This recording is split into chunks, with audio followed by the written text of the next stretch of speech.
નમસ્કાર વિદ્યાર્થી મિત્રો, મયુર હેરાવ યુટ્યુબ ચેનલ ઉપર તમારા બધાનું સ્વાગત છે. મિત્રો, આ સેશનમાં આપણે રેલવે એનટીપીસીની પરીક્ષા છે તેના અંદર રિઝનિંગમાં કઈ રીતે તમે 30માંથી 30 માર્ક મેળવી શકો છો તેના અંગે આપણે અહીંયા ચર્ચા કરીશું. સંપૂર્ણ રણનીતિ છે તેની ચર્ચા કરીશું. મિત્રો, સૌથી પહેલાં તો એપ્લિકેશન ડાઉનલોડ કરી લો, જ્યાં તમને પેડ કોર્સ છે, ટેસ્ટ સિરીઝ છે, ફ્રી ક્લાસીસ છે, બરાબર, ઈ બુક છે, ક્વિઝ છે, ઘણું બધું તમને બરાબર એપ્લિકેશન ઉપર મળી જાય છે. તો ભાઈ એપ ઝડપથી બરાબર તમે ડાઉનલોડ કરી લો.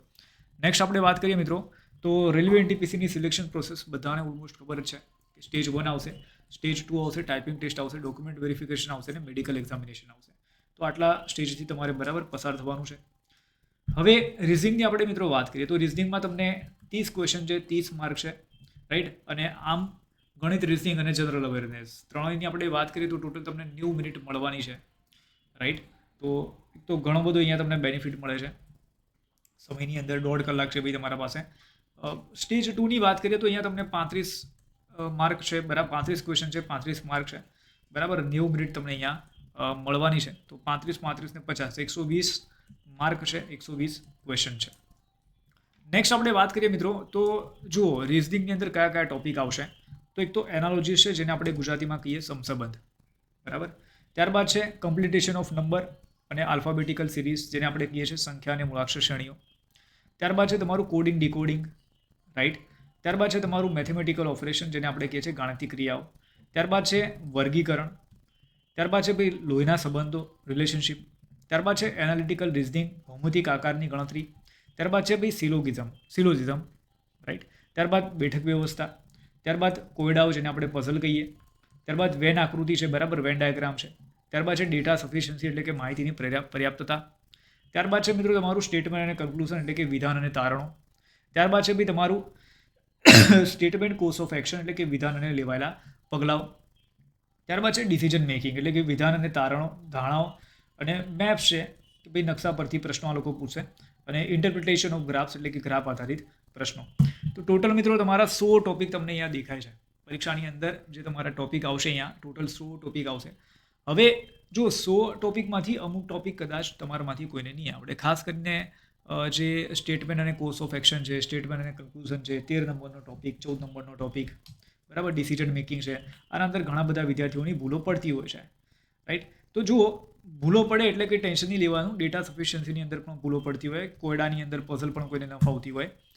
મેઇન વસ્તુ તમારે શું કરવાનું છે અહીંયા, કે આમાંથી જે ઇઝી ટોપિક છે, તમને ઇઝી લાગે છે, તમારે બરાબર પહેલાં પૂર્ણ કરી દેવાના. ઇઝી ટોપિક બરાબર પહેલાં તમારે પૂરા કરી દેવાના.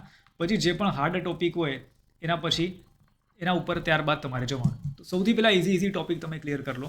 તો તમે આમ કરવા બેસો તો 15-20 દિવસની અંદર તમારા આરામથી આ 16માંથી તમારા બરાબર છે 12 થી 13 ટોપિક પૂરા થઈ જશે. ત્યારબાદ તમે શું કરો કે જે બીજા જે ઇઝી ટોપિક, બીજા જે ડિફિકલ્ટ ટોપિક છે એના પછી લો, બરાબર, છેલ્લે રાખવાના. તો જો એ રીતે તમે તૈયારી કરશો તો આના અંદર તમને કંઈ વાંધો આવશે નહીં. ચલો નેક્સ્ટ આપણે વાત કરીએ મિત્રો, બેઝિક કોન્સેપ્ટ કરવા માટે તમે XYZ કોઈ પણ બુકમાંથી બરાબર આ તમે કરી શકો છો, અથવા કોઈ પણ પેડ કોર્સ લઈ શકો છો. પ્રીવિયસ યરના પેપર કરી નાખો તમે, ઇન્ટરનેટ ઉપર તમને મળી જશે. મોક ટેસ્ટ છે, બરાબર, એ થોડું કરો. રિવિઝન છે, બરાબર, એ રેગ્યુલર તમે બરાબર કરો.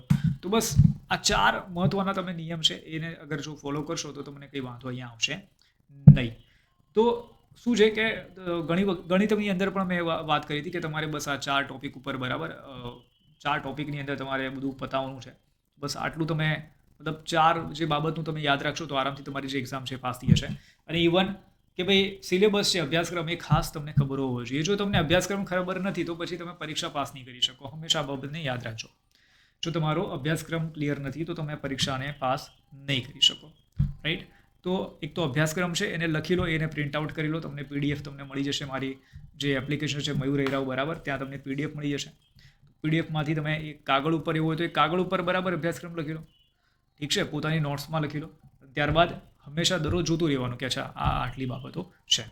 ચલો નેક્સ્ટ આપણે વાત કરીએ તો ભાઈ તમારી જે એક્ઝામ છે એ જાન્યુઆરી એન્ડમાં થવાની હતી, પણ મને એવું લાગે છે કે આ જાન્યુઆરી એન્ડમાં નહીં થાય, આ માર્ચ એપ્રિલની અંદર બરાબર જશે. તો કંઈક અપડેટ આવશે તો એના અંગે આપણે બરાબર એક ચર્ચા કરીશું અને પછી આગળ વધીશું, રાઈટ. ચલો નેક્સ્ટ આપણે વાત કરીએ તો એપ્લિકેશન ડાઉનલોડ કરી લેવી, જ્યાં તમને PDF આની મળી જશે. અને તમને તમારે કોઈ ડાઉટ હોય, કોઈ પણ શંકા હોય તો તમે કમેન્ટ બોક્સની અંદર બરાબર છે કમેન્ટ કરી શકો છો. તો તો અહીંયા સુધી મિત્રો સેશન રાખે છે. મળીએ છીએ બીજા ક્લાસમાં. Bye all of you. See you all. જય હિન્દ, જય ભારત.